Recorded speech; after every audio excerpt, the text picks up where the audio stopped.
Beautiful mess inside में आपका फिर से स्वागत है। मैं आपके लिए फिर से लेके आया हूँ एक हॉरर स्टोरी। कहीं मत जाइएगा, पूरी स्टोरी देखिएगा।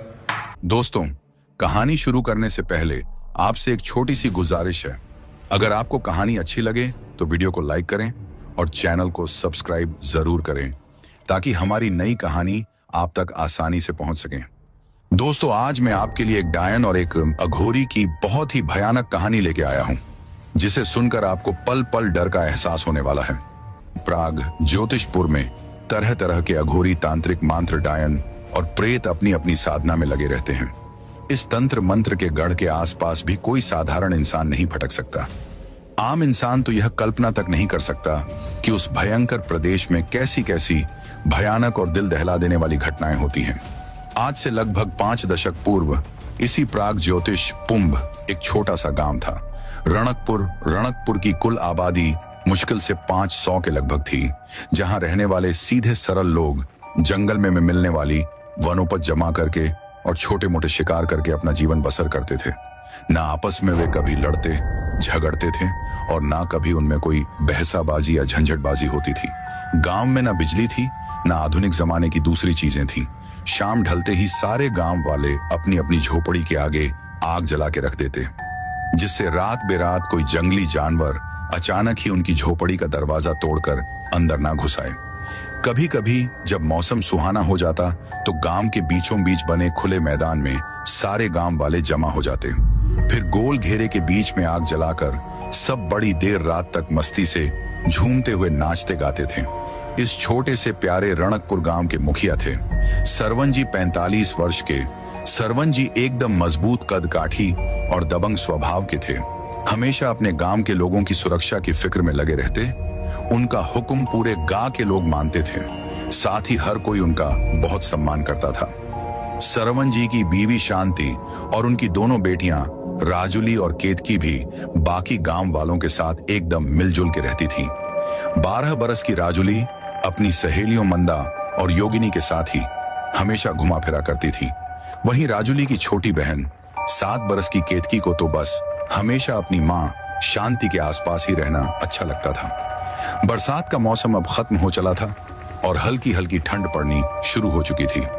एक शाम जब मंदा का बड़ा भाई गोविंद रोज की तरह अपने 2-3 दोस्तों के साथ जंगल से शिकार करके गांव की ओर लौट रहा था, तो अचानक ही उसे कहीं से ऐसी आवाज सुनाई दी मानो कोई तेंदुआ गुर्रा हुआ उनकी ही तरफ भागा चला आ रहा हो। गोविंद एकदम घबरा उठा और अपने दोस्तों से बोला, भागो, तेंदुआ आ रहा है हमारी तरफ। तब तक वो तेंदुआ इनके बेहद नजदीक आ पहुंचा। गोविंद और उसके तीनों दोस्त घबरा के अपनी अपनी जान बचा के जिधर रास्ता मिला उधर ही तेजी से भागने लगे। इस भागा दौड़ी में गोविंद को पता ही नहीं चला कि वह कब अपने दोस्तों से अलग होकर गांव की तरफ जाने वाले रास्ते से बिल्कुल विपरीत दिशा में ही भागते हुए जंगल के उस घने हिस्से में पहुंच गया, जहां घने छायादार पेड़ों की वजह से दिन के समय भी सूरज की किरणें जमीन पर नहीं पहुंच पाया थी। गोविंद घबरा के अपने गांव वापस जाने का रास्ता ढूंढ रहा था कि उसे दूर अंधेरे में आग सी जलती हुई नजर आई।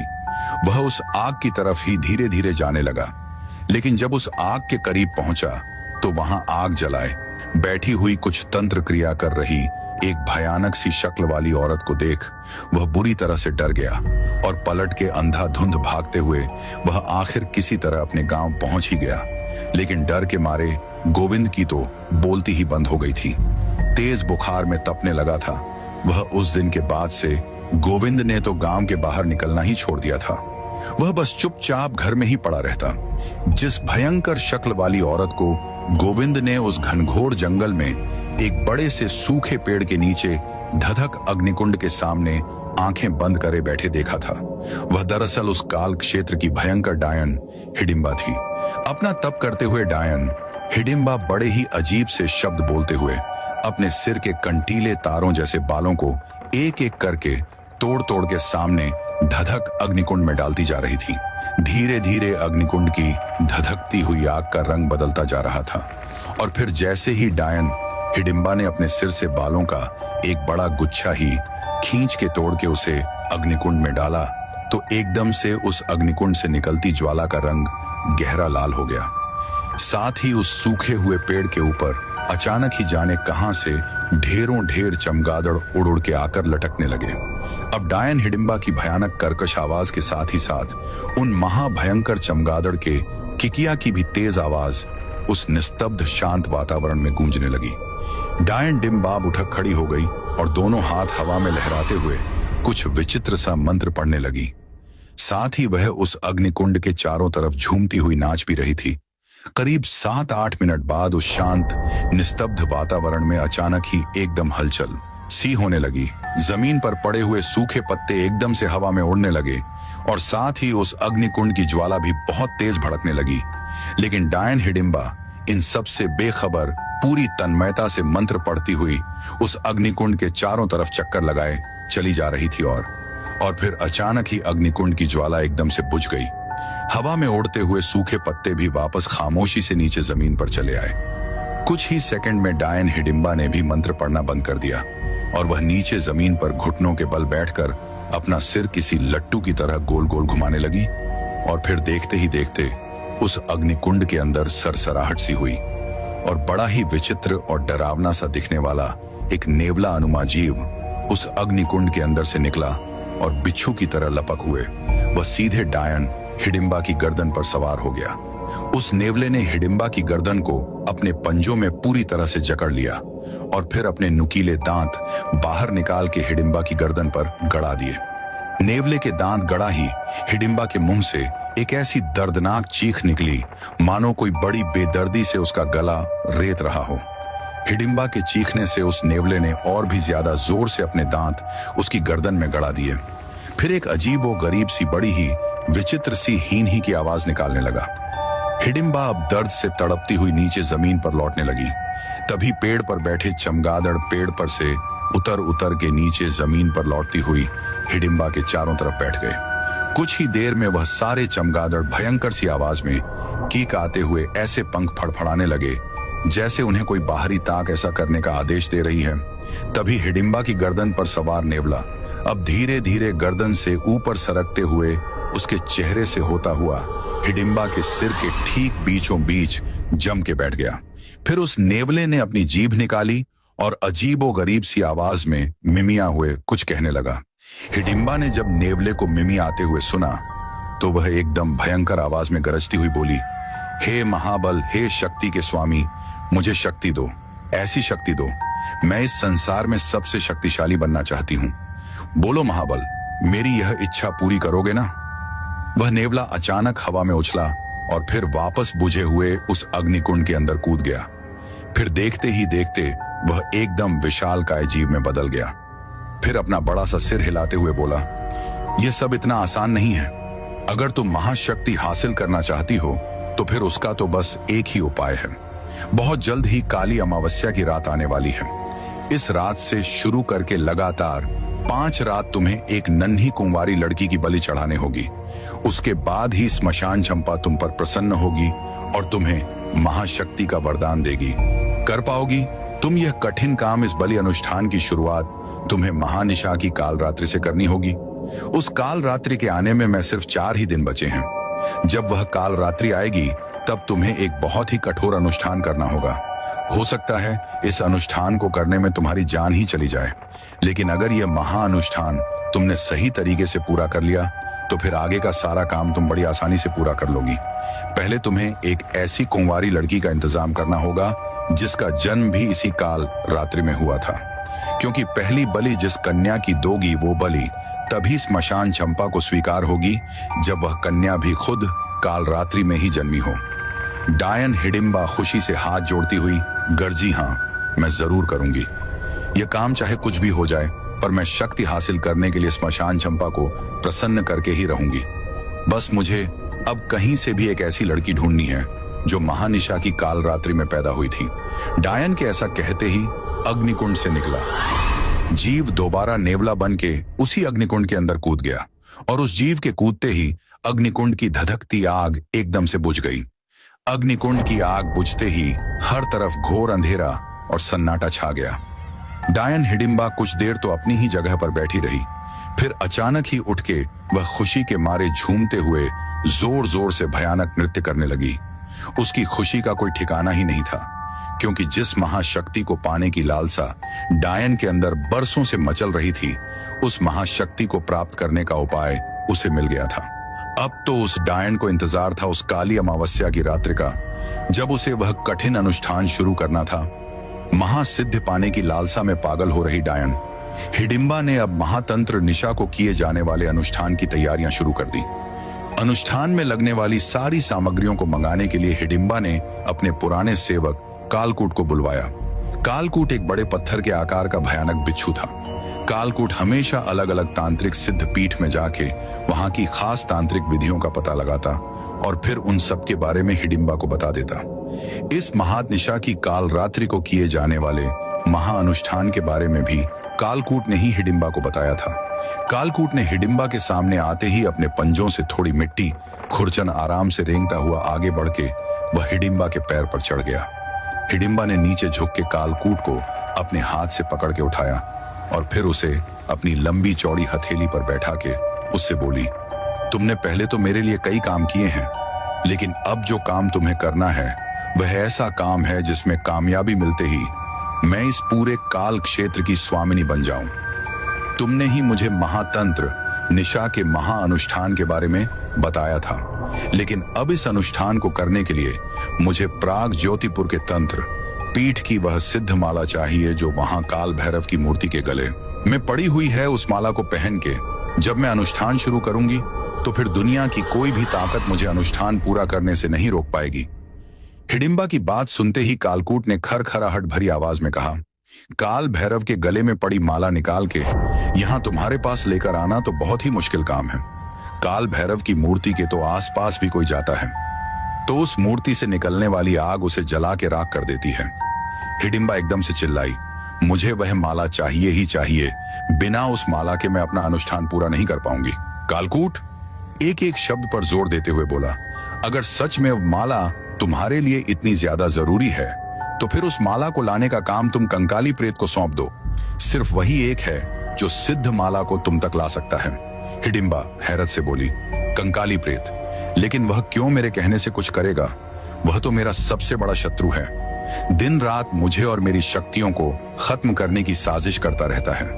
कालकूट ने अब अपना डंक ऊपर उठाते हुए कहा, क्या तुमने वो बात नहीं सुनी कि अपना काम निकालने के लिए कभी कभी दुश्मन से भी दोस्ती करनी पड़ती है? तुम फौरन कंकाली प्रेत के पास जाओ और उसे अपनी बातों से यकीन दिला दो कि तुम अब उससे दोस्ती चाहती हो। हिडिंबा अपनी भैंसे जैसी आंखों को गोल गोल घुमाते हुए बोली, तुम ठीक ही कह रहे हो। एक बार वो कंकाली प्रेत मेरे कहने में आ गया तो मेरी शक्ति दुगनी हो जाएगी, फिर तो कभी कोई मुझे हरा ही नहीं पाएगा। कालकूट तो हिडिंबा को सुझाव देकर वहां से वापस चला गया, लेकिन हिडिंबा गहरी उलझन में डूब गई। उसे समझ नहीं आ रहा था कि वह कैसे कंकाली प्रेत को अपना साथ देने के लिए समझाए, क्योंकि कंकाली प्रेत तो धूर्तता और मक्कारी में हिडिंबा से भी बहुत आगे था। आखिर बड़ी देर तक सोचने विचारने के बाद हिडिंबा ने अपने पास रखे बेशकीमती संग्रह में से एक दुर्लभ काला हीरा चुना और उसे लेकर वह कंकाल प्रेत के इलाके में पहुंची। हिडिंबा ने इलाके के पास अपने कूदम रखे तो वहां अचानक ही एकदम हलचल सी मच गई। चारों तरफ भयंकर शोर सा होने लगा। ऐसा शोर मानो सैकड़ों हजारों अतृप्त आत्माएं छटपटा हुई चीख चिल्ला रही हों। हिडिंबा जैसी भयानक डायन का कलेजा भी कुछ क्षण के लिए कांप उठा। फिर वह अपनी बिना पलकों वाली आंखों से इधर उधर देखती हुई जोर से चिल्ला कर बोली, कंकाली बंद करो, ये सब फालतू का शोर शराबा।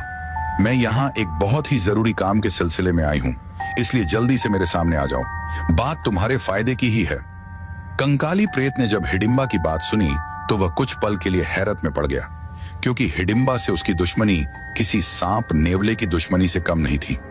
आज तक उसने और हिडिंबा ने एक दूसरे को नीचा दिखाने का कोई भी मौका नहीं छोड़ा था। इसलिए कंकाली प्रेत ने हिडिंबा के सामने आए बिना ही खरखरा आवाज में कहा, मैं तुम जैसी मक्कार की बातों में नहीं आने वाला हूं।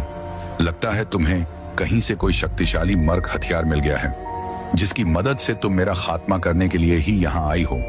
अपनी सलामती चाहती हो तो इसी पल यहाँ से दूर चली जाओ, नहीं तो फिर मैं कहर बन के तुम्हारा खात्मा करके ही चैन की सांस लूंगा। हिडिंबा ने अब अपने पास रखा काला हीरा बाहर निकाला और उसे अपनी बड़ी सी हथेली के बीचों बीच रखती हुई बोली, तुम जहां भी हो एक बार इस काले हीरे को देख लो। इस हीरे की शक्ति और चमत्कार के बारे में तो तुम्हें अच्छी तरह से पता ही होगा। आज मैं यह हीरा तुम्हें भेंट करने के लिए लाई हूं। इस हीरे को देके मैं हम दोनों के बीच की सारी कड़वाहट और दुश्मनी को भुलाकर दोस्ती का रिश्ता कायम करना चाहती हूं। आखिर कब तक हम दोनों यूं आपस में लड़ते उलझते रहेंगे? काले हीरे की चमक उस अंधेरी रात में भी जगमगा रही थी। कंकाली प्रेत की गड्ढे नुमा आंखों में भी वह नायाब और दुर्लभ हीरा देख के लालच भरी चमक उभर आई। फिर वह बिना देर किए तुरंत हिडिंबा के सामने प्रकट हो गया। हीरा अपने हाथ में लेकर कंकाली प्रेत अपने जबड़े हिलाता हुआ जोर जोर से ठहाके लगाने लगा। फिर हीरे को अपनी खोपड़ी के ऊपर रखते हुए वह बोला, क्यों हिडिंबा, फिर मेरी शक्तियों के आगे हार मान ही ली ना तुमने? अब तो समझ आ गया ना तुम्हें कि मैं क्या बला हूं? कंकाली प्रेत की घमंड भरी बातों से हिडिंबा का दिल किसी ज्वालामुखी की तरह ही उबलने लगा। लेकिन अपने स्वार्थ को पूरा करने के लिए हिडिंबा ने अपने गुस्से से उबलते दिल को किसी तरह काबू किया और अजीब तरह से मुस्कुराती हुई कहने लगी, समझ तो मुझे बहुत पहले से ही आ गया था कंकाली, लेकिन तुम्हारी समझ में मेरी बात आई कि नहीं?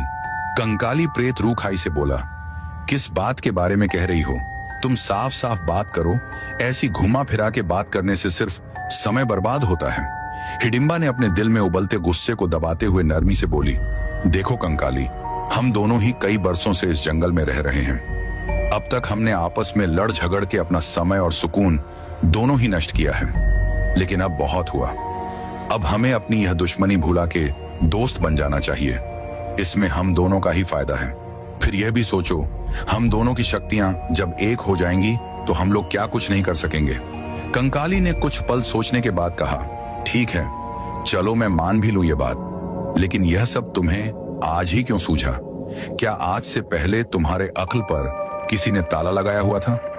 हिडिंबा तुरंत बोली, देखो कंकाल, मैं तो दोस्ती करने के लिए यहाँ आई हूँ, लेकिन अगर तुम इस तरह की जली कटी बातें करोगे तो फिर मुझे नहीं करनी है। दोस्ती वापस कर दो। मेरा हीरा मैं अभी चली जाती हूँ। यहाँ से हीरा वापस करने की बात से बौखला के कंकाली जल्दी से बोला, अरे तुम तो बुरा मान गई। मैं तो बस यही जानना चाह रहा था कि इस हीरे के बदले में क्या मुझे भी कोई तोहफा देना पड़ेगा? तुम्हें डिंबा अब एक एक शब्द पर र देते हुए बोली, ज्यादा कुछ नहीं करना है तुम्हें। बस प्रगज्योतिषपुर जाकर वहां के जंगल में बनी काल भैरव की मूर्ति के गले से सिद्ध माला निकाल के मेरे पास लानी है। एकदम आसान और सरल काम है। यह तो तुम जैसे शक्तिशाली प्रेत के लिए। कंकाली प्रेत एकदम से चिल्ला उठा, काल भैरव के गले में पड़ी माला? असंभव है, यह तो बिल्कुल असंभव। मैं यह काम नहीं कर सकता, कभी भी नहीं।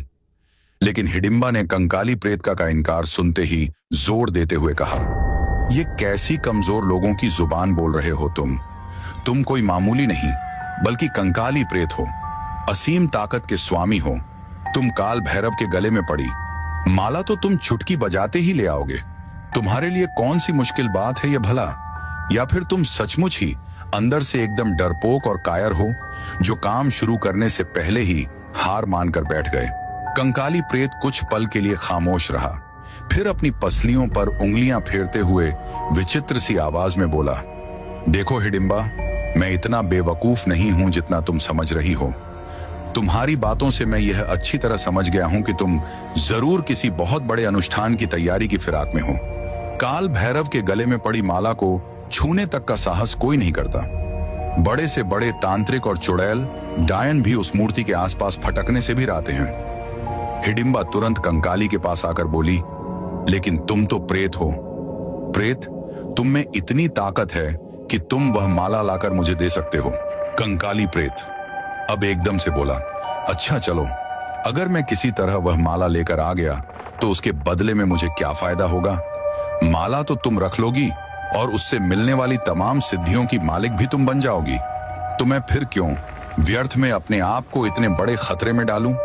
बिना किसी मतलब के मैं क्यों काल भैरव के क्रोध का शिकार बनूं? कंकाली प्रेत के तीखे सवालों ने पहले तो हिडिंबा की बोलती ही बंद हो गई।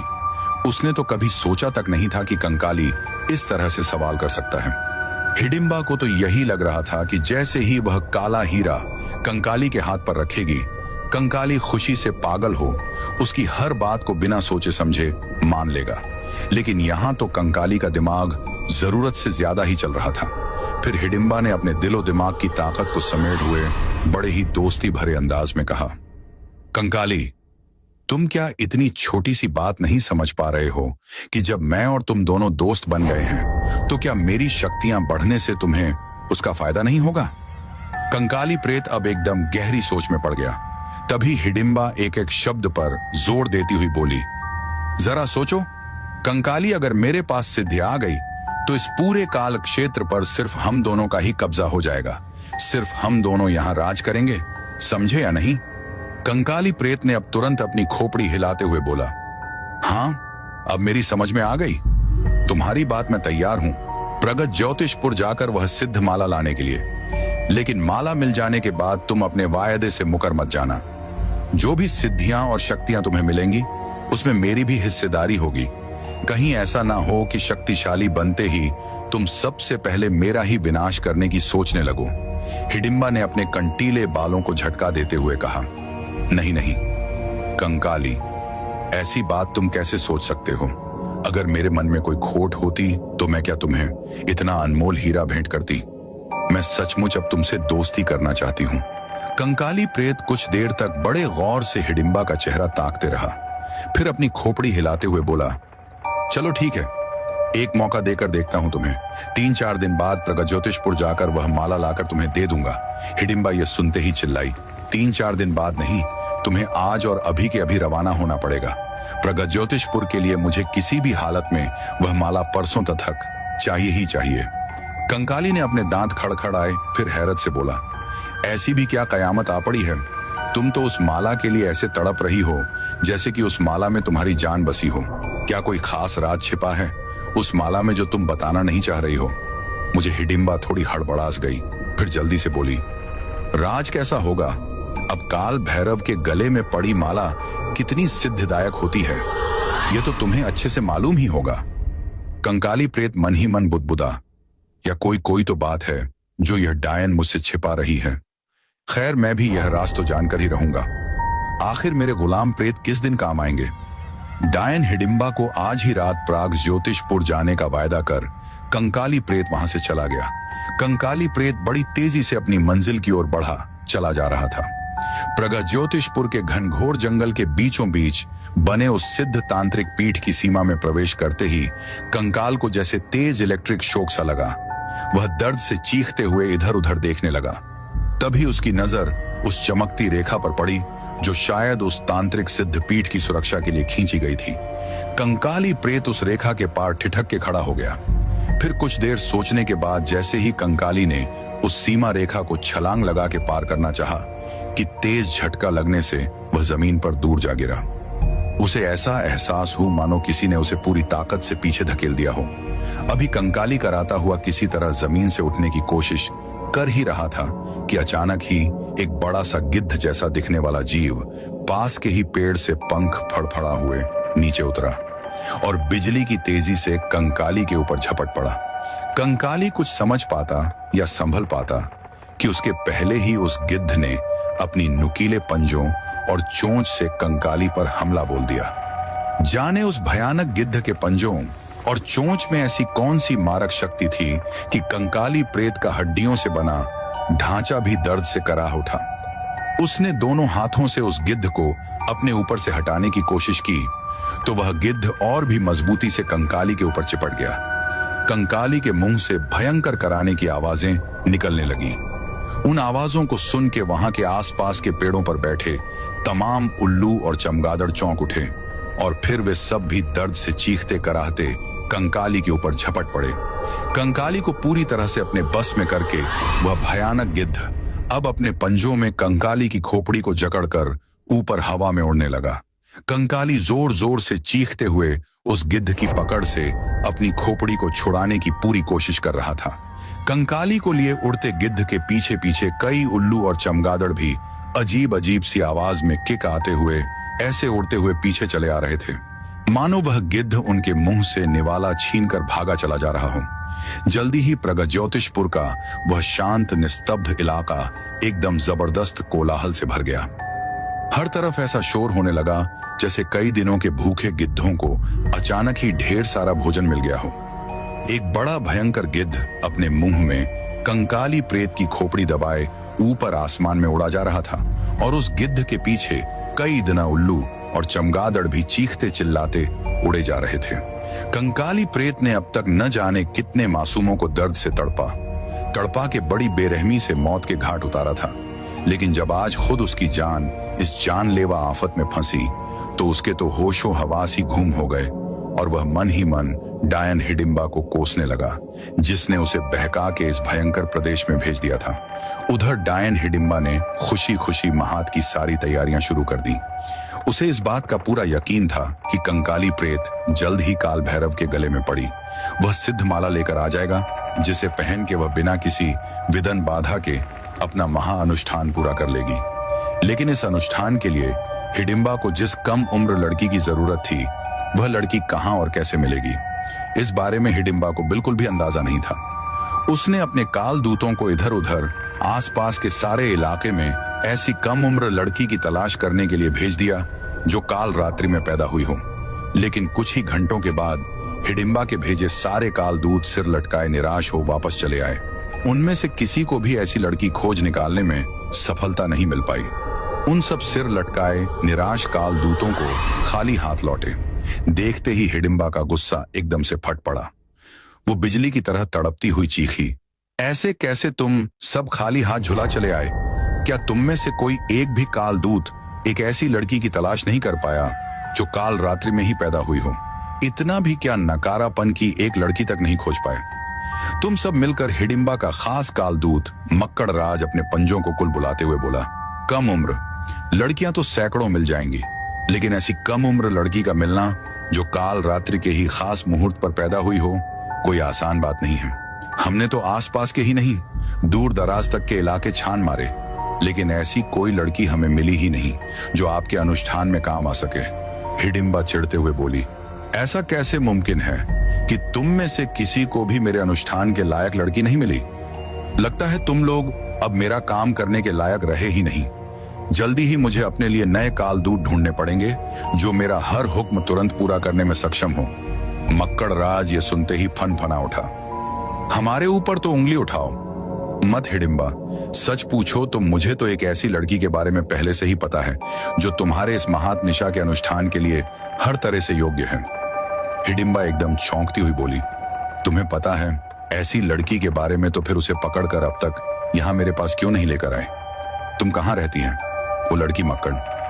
राजने ने मिनमते हुए धीरे से कहा, दरअसल वह लड़की इस वक्त ऐसी जगह पर है जहां तुम कभी भी नहीं पहुंच सकती।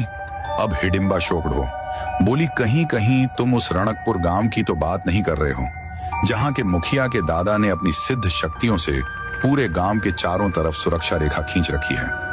मक्कड़ राज ने जैसे ही हामी भरी कि हिडिंबा गुस्से से पागल हो चिल्लाई, तुम इसी वक्त उस गांव में जा और वहां घुसने की कोई तरकीब ढूंढ निकालो।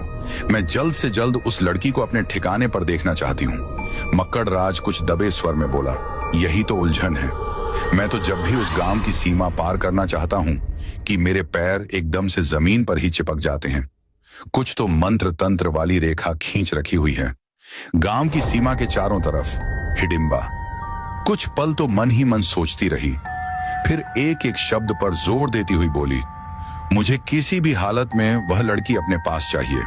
कंकाली कल तक सिद्ध माला लेकर आ जाएगा, तब तक मुझे उस लड़की को किसी भी तरह अपने कब्जे में लेना ही होगा। तुम सब काल दूत कान खोलकर सुन लो, अगर कल तक वह लड़की मेरे कब्जे में नहीं आई तो उसका बहुत भयंकर अंजाम भुगतना पड़ेगा। तुम सबको हिडिंबा की चेतावनी सुन। उसके काल दूतों में घबराहट सी फैल गई और वे सब तेजी से जंगल के हर कोने में किसी कम उम्र लड़की की तलाश में भाग निकले। डायन हिडिंबा तो बड़ी बेताबी से कंकाली प्रेत के सिद्ध माला लेकर प्रगत ज्योतिषपुर से लौटने की प्रतीक्षा कर रही थी, लेकिन उधर तो कंकाली प्रेत प्रगत ज्योतिषपुर की सीमा में कूदम रखते ही एक भयंकर संकट से घिर गया था। उसकी खोपड़ी को अपने विशाल मुंह में दबाए एक महाकाय भयंकर गिद्ध बड़ी तेजी से उड़ते हुए जंगल के घनघोर इलाके की तरफ बढ़ा जा रहा था। उस गिद्ध के पीछे पीछे कई दर्जन चमगादड़ और उल्लू भी भयानक स्वर में चीख पुकार मचाते उड़े चले जा रहे थे। कंकाली प्रेत को डर की ऐसी भयंकर अनुभूति इससे पहले कभी भी नहीं हुई थी। यहाँ तो उसे ऐसा महसूस हो रहा था मानो किसी भी पल वह भयंकर गिद्ध और दर्जनों उल्लू और चमगादड़ उसकी एक हड्डी अलग करके निचोड़ के खा जाएंगे। कंकाली अपनी पूरी ताकत से चीखते हुए अपने आप को गिद्ध की जानलेवा पकड़ से छुड़ाने की पूरी कोशिश कर रहा था, लेकिन गिद्ध की पकड़ कुछ ऐसी मजबूत थी कि कंकाली प्रेत अपनी कोशिश में जर्र भी कामयाब नहीं हो पा रहा था। कुछ ही देर में गिद्ध जंगल के उस हिस्से में जा पहुंचा जहां दिन में भी सूरज की रोशनी का एक कतरा तक नहीं पड़ता था। वहां 2400 घंटे हर पल सिर्फ घोर अंधेरा ही छाया रहता था और पूरे इलाके में अजीब सी सीलन भरी हुई थी, मानो वहां ठोस जमीन तो थी ही नहीं बल्कि हर तरफ सिर्फ दलदल ही दलदल था, जहां जाने कितने तरह के विचित्र से भयंकर जीव जंतु विचरण कर रहे थे। उस भयावह दलदली प्रदेश में पहुंच के उस महाकाय गिद्ध ने अपने मुंह में पकड़े कंकाली प्रेत की खोपड़ी को एकदम से छोड़ दिया। कंकाली प्रेत झटका खाते हुए बिजली की तेजी से नीचे की तरफ गिरने लगा। पहले तो कंकाली को गिद्ध के मुंह से छूटते ही सुकून भरा एहसास हुआ, लेकिन जब उसकी नजर नीचे दलदली जमीन और उसमें रेंगने वाले सैकड़ों हजारों विचित्र से जीव जंतुओं पर पड़ी तो वह डर से सिहर हुए जोर जोर से चीखने लगा, बचाओ बचाओ, कोई तो मुझे बचाओ। लेकिन कंकाली के चीखने से ऊपर उड़ रहे दर्जनों चमगादड़ और उल्लू हड्डियों के लालच में एकदम ललचा हुए तेजी से नीचे गिरते हुए उस कंकाली के पीछे लपक हुए चले जा रहे थे। कंकाली को अब अपना अंत निकट महसूस होने लगा, क्योंकि नीचे दलदल जमीन पर रेंग रहे भयानक जीव जंतु और उसके पीछे उड़ते चले आ रहे दर्जनों चमगादड़ और उल्लू, ये सब के सब कंकाली की चमकती हड्डियों के भूखे थे और उन हड्डियों को निचोड़ के लिए एकदम भूखे कुत्तों की तरह ही लार टपका हुए कंकाली प्रेत के पीछे पड़े हुए थे। कुछ ही पलों में कंकाली प्रेत धड़ाम से नीचे की दलदली जमीन में आ गिरा और अगले ही क्षण बड़ी तेजी से दलदल के अंदर ढसने लगा। कंकाली को हैरत इस बात की हो रही थी कि इस प्रदेश में उसका कोई भी तंत्र मंत्र और मायावी शक्ति काम नहीं कर रही थी। ऐसा लग रहा था मानो इस पूरे प्रदेश में कोई ऐसी शक्ति फैली हुई थी जो हर तरह के तंत्र मंत्र और मायावी ताकतों और जादुई मंत्रों को बेअसर कर देती थी। कुछ ही पलों में कंकाली दलदली जमीन में गिरा और बड़ी तेजी से उस दलदल के अंदर ढसने लगा। देखते ही देखते उसका कंकाल नुमा धड़ उस दलदल में आधे से ज्यादा ढा गया। दलदल में रेंगने वाले विचित्र और भयंकर जीव जंतु लपक हुए कंकाली प्रेत की तरफ आने लगे और जल्दी ही उन जीव जंतुओं ने कंकाली की एक हड्डी को अपने नुकीले पंजों और दांतों की गिरफ्त में लेकर उन्हें बुरी तरह से नोचना और काटना शुरू कर दिया। कंकाली की दिल दहला देने वाली भयंकर चीखें उस सुनसान और निस्तब्ध इलाके में गूंजने लगी। ओ हाँ, आह, कोई बचाओ बचाओ मुझे, मैं अब और ज्यादा दर्द बर्दाश्त नहीं कर पाऊंगा। तभी वह महाकाय गिद्ध उड़ते हुए सीधे नीचे की तरफ आया और कंकाली के बिल्कुल नजदीक आके अजीब तरह की कड़कती सी आवाज में बोला, अब क्यों रो, चिल्ला रहे हो तुम? क्या यहाँ आने से पहले यह पता नहीं था कि यह पूरा इलाका किसी ऐसे वैसे का नहीं बल्कि तंत्र पीठ के महासिद्ध तांत्रिक अघोरा का इलाका है?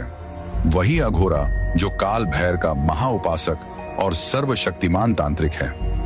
कंकाली प्रेत किसी तरह दर्द से कराहते हुए बोला, मैं यहाँ अपनी मर्जी से तो आया नहीं था, मैं तो किसी और के बहकावे में फांस कर यहाँ आने की भूल कर बैठा था।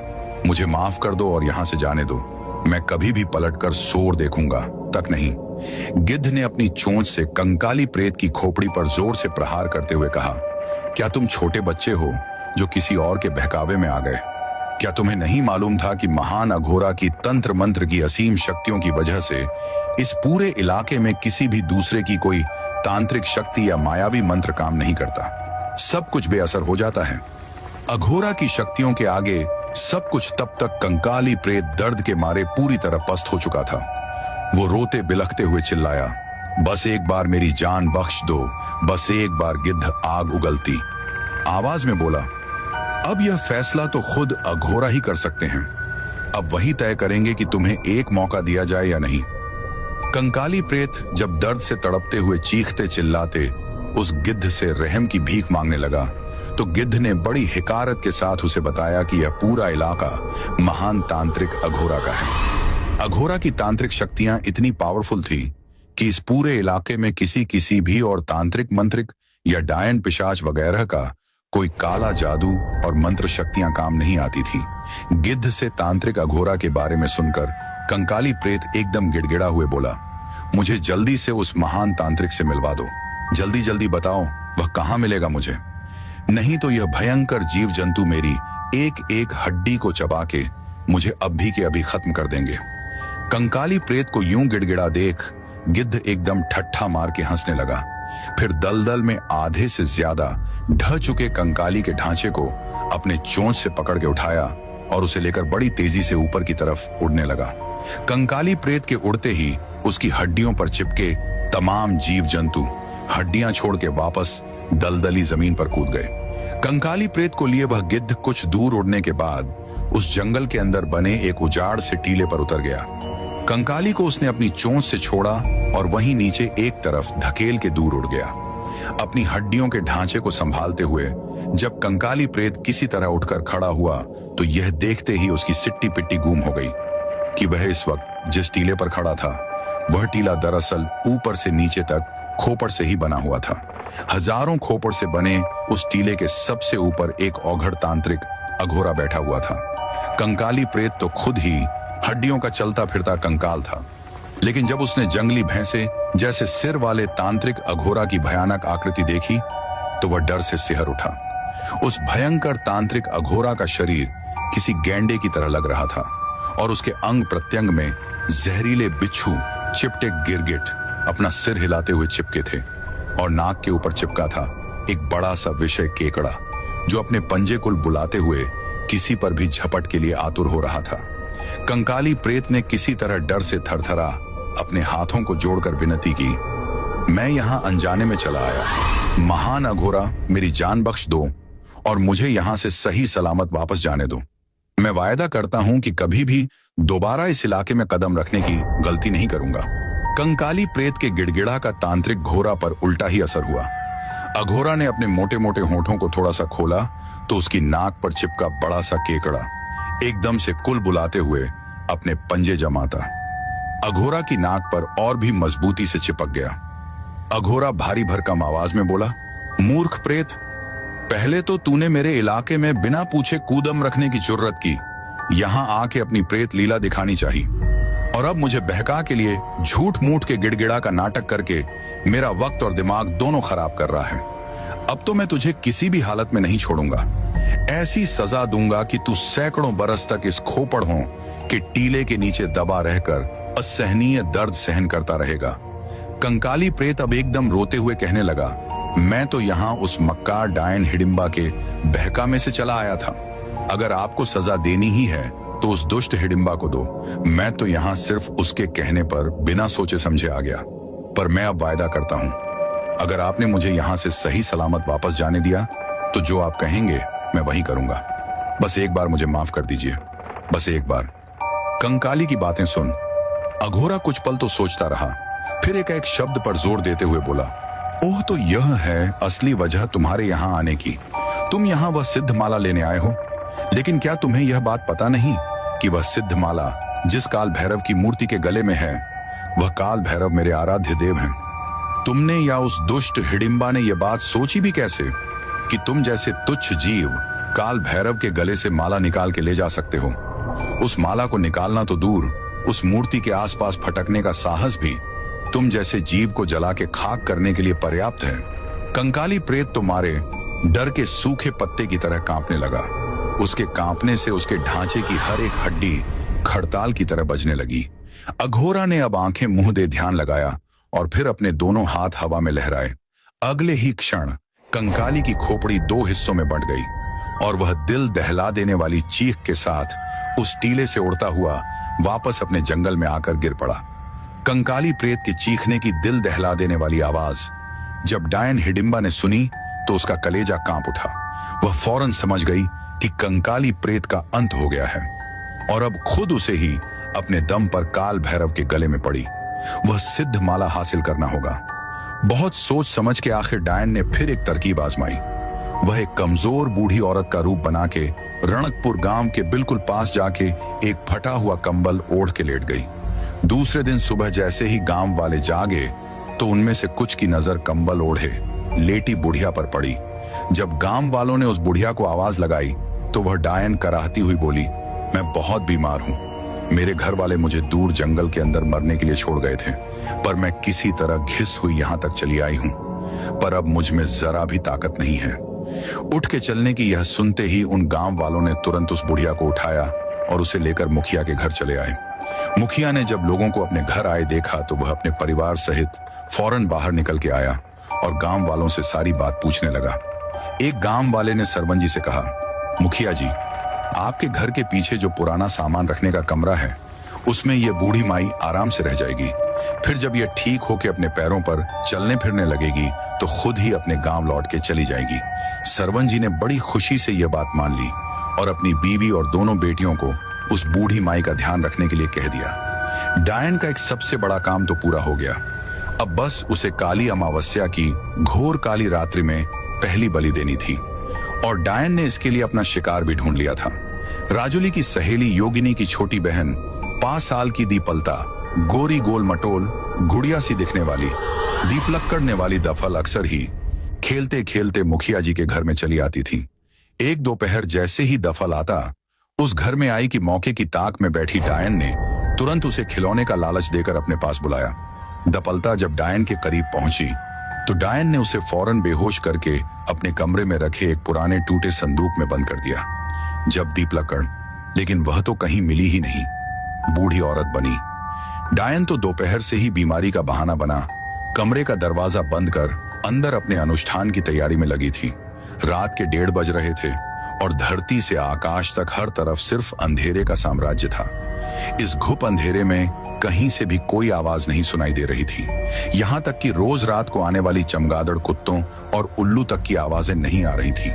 ऐसा लग रहा था मानो वे सब किसी गहरी दहशत में डूबे अपने अपने ठिकाने पर खामोशी से बैठे हुए इस काल रात्रि के गुजरने का बड़ी बेसब्री से इंतजार कर रहे हों। ऐसी गहरी खामोशी और गुप्त अंधेरे में अपने कमरे में फिर डायन ने दीपलता को संदूक से बाहर निकाला और उसके पूरे शरीर पर लाल गुलाल पोत के सबसे पहले उसके सिर के लंबे बालों को एक ही झटके में काट दिया। फिर बड़ी निर्ममता से दी पलता की गर्दन पर एक तेज धारदार छुरी फेरी और उसके गर्दन से टपकते खून को पहले तो अपने पास रखी एक तांत्रिक लकड़ी की मूर्ति पर लगाया, फिर गर्दन से निकलते खून को वह डायन पास पीने लगी। बेचारी दीप पलता बेहोशी में ही हाथ पैर पटकती हुई अपनी जान गंवा बैठी। सारा खून चूसने के बाद डायन ने अपने काले जादू से दीप लक्कड़ को एक काले रंग की पोटली में बांध के फिर वह बड़े आराम से सो गई। दूसरे दिन जब डायन सो के उठी तो एकदम तरोताजा महसूस कर रही थी। उस दिन पूरे रणकपुर में किसी ने कुछ नहीं खाया। सब मासूम दीपिल की याद में व्याकुल हो रहे थे। सरवन जी को तो इतना दुख हो रहा था कि उनके मुखिया रहते कैसे गांव की एक बच्ची अचानक ही गायब हो गई। डायन की हिम्मत अब बढ़ गई थी। उसे आज रात फिर एक मासूम लड़की की बलि चढ़ाने थी। मुखिया के घर के लोग तो सब गांव में और गांव के आसपास दीप लक्कड़ के दरवाजे पर आकर बैठ गई। उसने अपने पास रखी एक लकड़ी की एक जादुई चिड़िया निकाली और उसे अपने हाथ पर रख के उससे बातें करने लगी। जादुई चिड़िया मीठी आवाज में गाने लगी। कुछ ही देर बाद वहां नन्ही मुन्नी 3 साल की ज्योति अपनी गेंद से खेलते हुए वहां आ पहुंची। उसे देखते ही डायन के मुंह में पानी आ गया और वह चिड़िया को ज्योति की तरफ बढ़ाते हुए बोली, तुम्हें चाहिए ये चिड़िया लोगी। इसे मासूम ज्योति ने फौरन वह चिड़िया अपने हाथ में पकड़ ली। चिड़िया को हाथ में पकड़ते ही ज्योति अचानक से बेहोश हो गई और डायन उसे तुरंत उठाकर अपने कमरे में चली आई। ज्योति का 7 साल का भाई विराज अपने घर से निकल के ज्योति को वापस ले जाने आ ही रहा था कि उसने हैरानी से देखा कि ज्योति तो कहीं नजर ही नहीं आ रही है। विराज जल्दी से अपने घर गया और अपनी माँ को बुला लाया। माँ बेचारी दौड़ती हुई आई और जोर जोर से ज्योति का नाम लेकर पुकारने लगी। ज्योति के अचानक ही घूम होने की बात जैसे ही गांव में फैली कि सब एकदम हक्के बक्के होकर मुखिया जी के घर की तरफ दौड़ पड़े। तब तक सरवन जी और उनका परिवार भी ज्योति के गुम होने की खबर पाकर भागते हुए अपने घर आ पहुंचा। ज्योति की मां जमीन पर लौट लौट के रोने बिलख लगी। उसे देख सरवन जी की बीवी की आंखों से भी आंसू बहने लगे। वह खी होकर सरवन जी से बोली, अब तो कुछ बड़ा कदम उठाना ही होगा। आपको एक के बाद एक गुम हो रही हमारी बच्चियों को बचाने के लिए कुछ तो कीजिए। आप नहीं तो कल हमारी बच्चियों को भी कोई यूं ही उठाकर ले जाएगा, सरवन जी ने एकदम तमतमाते हुए कहा। मैं आज ही अपने किसी आदमी को भेज के पाके जंगल में महातप कर रहे अघोरी आत्मानंद को हमारे गांव में बुलवाऊं। वह बहुत ही सिद्ध तपस्वी हैं, हर तरह की समस्या का हल चुटकियों में निकाल देते हैं। फिर थोड़ा रुक के सरवन जी आगे बोले, बस एक छोटी सी कठिनाई है।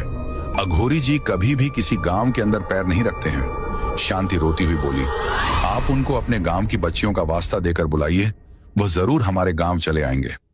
तभी दीप लक्कड़वन जी, मैं जाऊंगा अघोरी जी के पास मेरी बेटी की तरह। अब इस गांव की ओर कोई बेटी गायब नहीं होगी। कुछ भी करके मैं अघोरी जी को यहां लेकर ही आऊंगा। दीप लक्कड़ जहां पर अघोरी का ठिकाना था, ज्योति की मां रो रो के बुरी तरह से बेहाल हो रही थी। किसी तरह शांति उन्हें संभाल के उसके घर लेकर गई और फिर समझा बुझाकर वापस अपने घर चली आई। जब शांति वापस अपने घर लौटी तो अचानक ही उसकी छोटी बेटी बोली, मां वो देखो ना, उधर अंदर आंगन में एक छोटी चूड़ी पड़ी है। टूटी हुई शांति हैरानी से भागती हुई आंगन में आई तो नीचे सचमुच ही एक काले रंग की छोटी सी चूड़ी टूटी हुई पड़ी थी। वो चूड़ी बेचारी ज्योति के एक हाथ से टूट के उस समय नीचे गिर गई थी जब दुष्ट डायन बेहोश ज्योति को उठा के तेज से अपने कमरे की तरफ जा रही थी। अब शांति को थोड़ा संदेह हुआ और उसने अपने घर के पिछले कमरे के दरवाजे पर खटखटाते हुए जोर से कहा, अम्मा जरा दरवाजा खोलो। तो डायन उस वक्त ज्योति को पुराने संदूक में बंद कर ही रही थी। उसने जैसे ही शांति की आवाज सुनी तो एकदम से हड़बड़ा के चिल्लाई, मैं अभी सो रही हूं, तुम जाओ यहां से। शांति का दिल बुरी तरह से धड़धड़ने लगा। उसने केतकी को अपनी गोद में उठाया और बोली, तुम जरा उस ऊपर वाले छोटे झरोखे से अंदर झांक के देखो। केतकी ने जब झरोखे से झांक के अंदर देखा तो डर के मारे उसकी चीख निकल गई। अंदर कमरे में डायन इस वक्त बड़े विकराल रूप में थी और जल्दी जल्दी ज्योति को संदूक में बंद करके रख रही थी। केतकी के चीखते ही डायन ने झरोखे की ओर देखा और वहां केतकी को झांकते हुए देख गुस्से से चिल्लाई, तेरी ये हिम्मत की तू इस तरह से छिपकर मुझे देख रही है। ठहर, मैं अभी तेरी गर्दन दबोच के तेरा लहू पीती हूँ। डर से थरथरा केतकी अपनी मां की गोद में दुबक गई। शांति ने लपक के कमरे का दरवाजा बाहर से बंद कर दिया और जोर जोर से अपने पति और दूसरे लोगों को पुकारने लगी। कुछ ही देर में सरवन जी और गांव के कुछ लोग वहां आ पहुंचे, लेकिन अभी शांति उन्हें कुछ बता पाती कि एकदम से उस कमरे की छत तोड़ के वो डायन उड़ती हुई बाहर आ गई। डायन का भयंकर रूप और उसकी बाहों में बेसुध पड़ी ज्योति को देखते ही सब घबरा के चीखने चिल्लाने लगे। डायन जोर जोर से भयानक हंसती हुई भैंसे जैसी आवाज में बोली, मूर्ख लोगों, क्यों इतना शोर मचा रहे हो? तुम सब कुछ नहीं बिगाड़ सकते हो। तुम लोग मेरा कीड़े मकोड़े की तरह मसल के रख दूंगी।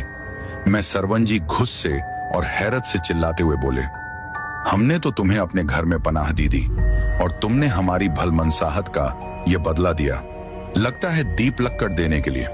केतकी घबरा के और भी जोर से रोने लगी। तभी अचानक ही गांव की बाहरी सीमा से एक काला बादल उमड़ हुए आया। सब चौंक के बादल की ओर देखने लगे। तभी एकदम से उस काले बादल के अंदर से अघोरी आत्मानंद प्रकट हुआ। उसने लपक के एक हाथ से डायन के बाल पकड़े और दूसरे हाथ से डायन की गोद में पड़ी ज्योति को छीन के उसे नीचे खड़े सरवन जी की तरफ फेंक दिया। सरवन जी ने फौरन ज्योति को लपक के पकड़ लिया। डायन ने ज्योति को अपने चंगुल से निकलते देखा तो वह गुस्से से एकदम पागल सी हो अघोरी पर टूट पड़ी। अघोरी ने जोर से चिल्लाते हुए गांव वालों को वहां से दूर जाने की हिदायत दी और उस डायन का मुकाबला करने लगा। डायन हिडिंबा अब एकदम विकराल रूप में अपने बाल फैलाए घुड़राती हुई अघोरी पर हमला कर रही थी।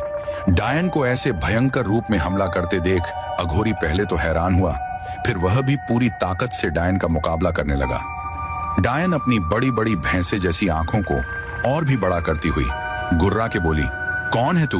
यहाँ क्या कर रहा है? अघोरी गरजते हुए बोला, मैं इसी क्षण तेरे इस विकराल शरीर के टुकड़े टुकड़े करके प्राग ज्योतिषपुर ले जाकर वहां भूखे गिद्धों और भेड़ियों को खिला दूंगा। प्राग ज्योतिषपुर का नाम सुनते ही डायन एकदम से चौंक उठी। वो बड़े गौर से अघोरा को घूरती हुई बोली, तूने अभी प्राग ज्योतिषपुर का नाम लिया? क्या तू वहां से आया है? जैसे ही अघोरा ने गुस्से से अपनी गर्दन झटक के हामी भरी कि डायन कुछ पल के लिए थोड़ी स्तब्ध हो गई। फिर थोड़ी सहम के बोली, तुम कहीं वह महामात्र अघोरा तो नहीं हो जिसने कंकाली प्रेत की भयंकर दुर्दशा कर दी थी, मरते मरते बचा था। कंकाली वह तो डायन की बात अभी पूरी हुई भी नहीं थी कि अघोरा बीच में ही बोल पड़ा। अच्छा, अब मैं सब समझ गया कि उस कंकाली प्रेत को जरूर तुमने ही भेजा होगा, मेरे इलाके में नहीं तो वह प्रेत कभी भी इतना दुस्साहस नहीं कर सकता था। डायन ये सुनते ही चीखी, अब कोई नहीं रोक सकता मुझे महातंत्र निशा का महाअनुष्ठान करने और स्मशान चंपा को प्रसन्न करके उससे महाशक्तिशाली और इस काल क्षेत्र की महारानी बनने से। अघोरा ने डायन के कंटीले बालों का एक गुच्छा उखाड़ के दूर फेंकते हुए गुस्से से कहा, क्यों बेकार के ख्वाब देख रही हो तुम? मेरे रहते कभी भी तुम अपने इस घिनौने मकसद में कामयाब नहीं हो पाओगी। डायन अब महाभयंकर आवाज में गरजी, तुझ जैसे अघोरी की मेरे सामने कोई औकात नहीं है। अभी बताती हूं तुझे अपनी शक्ति। डायन ने अपने हाथ हवा में लहराए और कुछ मंत्र पढ़ने लगी। देखते ही देखते डायन का चेहरा और भी ज्यादा भयानक हो गया। उसके मुंह से निकले लंबे दांत और भी बड़े और नुकीले हो गए।